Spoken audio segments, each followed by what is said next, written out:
Guys, itong video ay para doon sa mga yung nakakapanalo sa ating rapon at saka nagkaroon ng ibon na first time para mag-hand feed na hindi pa sanay mag-hand feed at yung ibon hindi pa masyadong sanay sa syringe. So, kung paano nyo pakakainin para doon sa mga baguhan. Ito.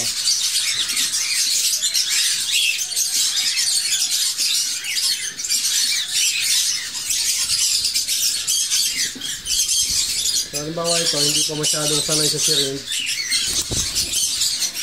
So, ganito muna gawin mo. Patikin-tikin lang muna. Ganyan, no? Ganyan. So, patikin-tikinin mo lang muna ng pagkain. So, alalayan mo lang yung tuka. Ganyan, no? Alalayan mo lang konti. Lagyan mo lang. Yan. Kalaunan, matututo na din yan. Yan. Yan, no? Yan, alalayan mo lang konti. Lagyan mo lang. Yan. Ito, hindi pa to sanay sa syringe. So, yun gagawin mo. Gagawin mo, yan, no? So, ayan. Lalagay mo lang konti. Yan, ganyan lang.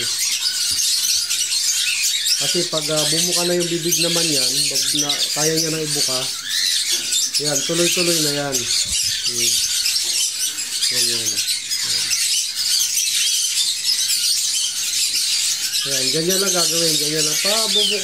Paano-anahin mo lang ng konti. Yan, tulad yan. Yan, lagyan mo lang. Konti-konti lang, patikin-tikin lang. Hanggang masasanay naman yan eh. Madali lang naman pakainin itong mga to. Kahit galing pa lang sa makukuha pa lang sa nest box. Lalo na ito mga kakatil, madaling umamok.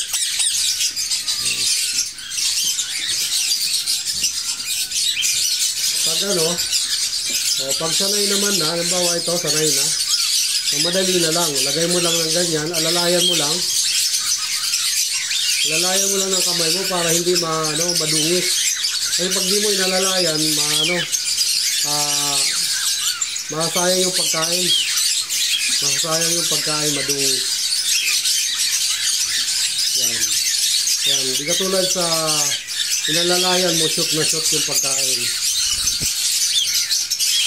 Yan. Ganyan.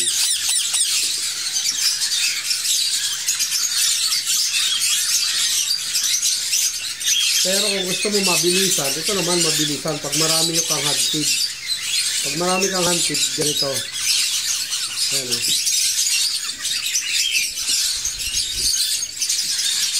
Yan.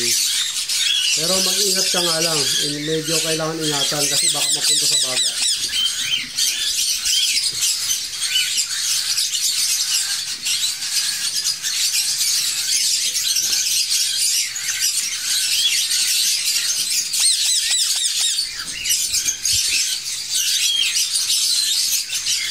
Pag mga sanay na kasi, walang problema yan.